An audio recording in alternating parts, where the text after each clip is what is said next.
हिरण्यकश्यप सतयुग में जन्मा एक दैत्य राजा था जो अति पराक्रमी तथा शक्तिशाली था।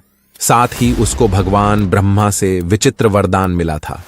भगवान ब्रह्मा से मिले इसी वरदान के कारण खुद को देवता समझने लगा था। स्वयं नारायण को मृत्यु लोक में अवतार लेकर उसका वध करना पड़ा था।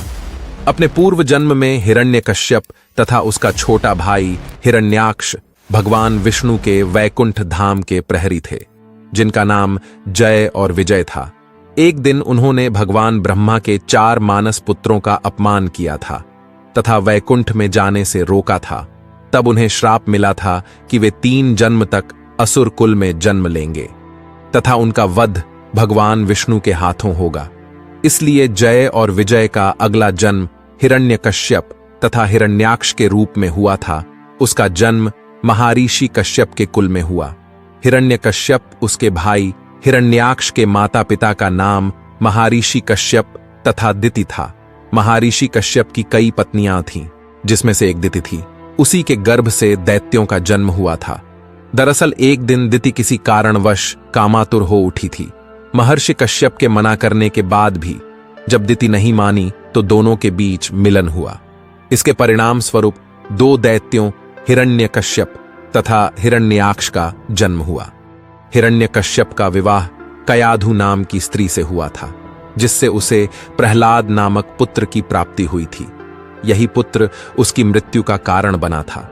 दरअसल जब हिरण्यकश्यप भगवान ब्रह्मा की तपस्या करने में लीन था, तो उस समय देवताओं ने उसकी नगरी पर आक्रमण करके वहां अपना शासन स्थापित कर लिया था। तब देवर्षि नारद मुनि ने कयाधु की रक्षा की थी और उसे अपने आश्रम में स्थान दिया था। वहीं पर हिरण्यकश्यप के पुत्र प्रहलाद का जन्म हुआ था। देवर्षि नारद मुनि की संगत में रहने के कारण वह विष्णु भगवान का भक्त बन गया था। जब हिरण्यकश्यप के छोटे भाई हिरण्याक्ष ने अपने अहंकार में पृथ्वी को समुद्र में डुबो दिया, तब भगवान नारायण ने अपना तृतीय वराह अवतार लेकर उसका वध कर दिया तथा पृथ्वी को समुद्र से निकाल दिया। अपने भाई की मृत्यु से हिरण्यकश्यप इतना ज्यादा क्रोधित हो गया था कि वह भगवान विष्णु से बदला लेना चाहता था। इस कारण उसने भगवान ब्रह्मा की कठिन तपस्या की। लगभग 100 वर्षों तक कठिन तपस्या करने के पश्चात हिरण्यकश्यप को भगवान ब्रह्मा ने दर्शन दिए। उसने वरदान मांगा कि उसकी मृत्यु भगवान ब्रह्मा के बनाए हुए किसी भी प्राणी से ना हो, फिर चाहे वह मनुष्य हो या पशु। इसके साथ ही उसकी मृत्यु न अस्त्र शस्त्र से, न दिन व रात में, न भवन के बाहर और न ही अंदर, न भूमि न आकाश में हो। इस वरदान को पाकर वह अत्यंत शक्तिशाली हो गया था। भगवान ब्रह्मा से यह वरदान पाकर उसने तीनों लोकों पर अधिकार कर लिया और देवराज इंद्र का आसन भी छीन लिया। जगह जगह उसने अधर्म के कार्य किए तथा ऋषि मुनियों की हत्याएं करवा दी। वह स्वयं को भगवान मानने के लिए लोगों को बाध्य करने लगा, लेकिन स्वयं उसका 5 वर्ष का पुत्र प्रहलाद विष्णु भक्ति में लीन रहता। शुरू में तो उसने अपने छोटे से पुत्र को धमकियां दी, लेकिन जब वह नहीं माना तब उसने उसकी हत्या के कई षड्यंत्र रचे। हिरण्यकश्यप के द्वारा प्रहलाद को सांपों से भरे कक्ष में रखना, हाथियों के पैरों के सामने फेंकना, पर्वत से गिराना, अग्नि में जलाना, किंतु हर बार प्रहलाद की भगवान विष्णु के द्वारा रक्षा कर ली जाती थी। हिरण्यकश्यप की बहन का नाम होलिका था।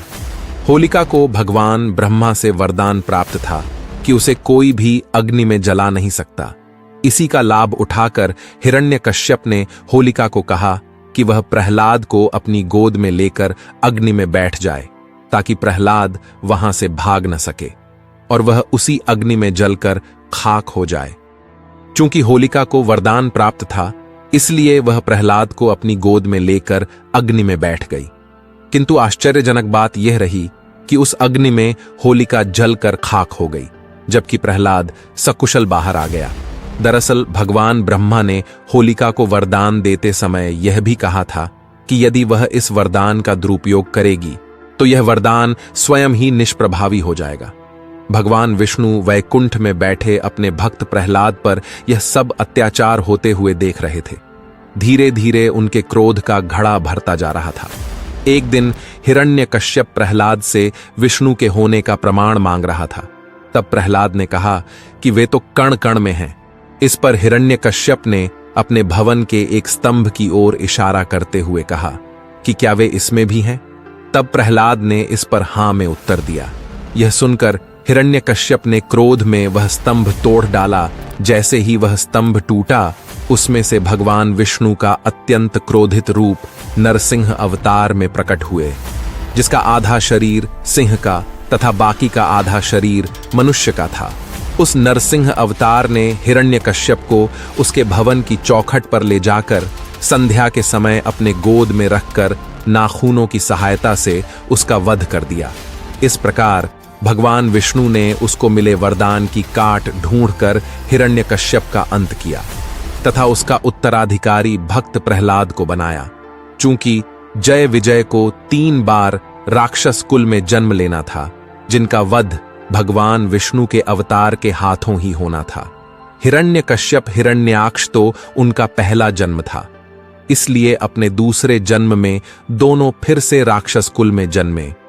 हिरण्यकश्यप का अगला जन्म महर्षि विश्रवा के कुल में रावण के रूप में हुआ था, जो कि लंका का राजा था, जबकि उसके छोटे भाई हिरण्याक्ष का जन्म कुंभकर्ण के रूप में हुआ था। तीसरे जन्म में शिशुपाल और दंतवक्र के रूप में जन्मे इस जन्म में भगवान श्री कृष्ण ने इनका वध किया।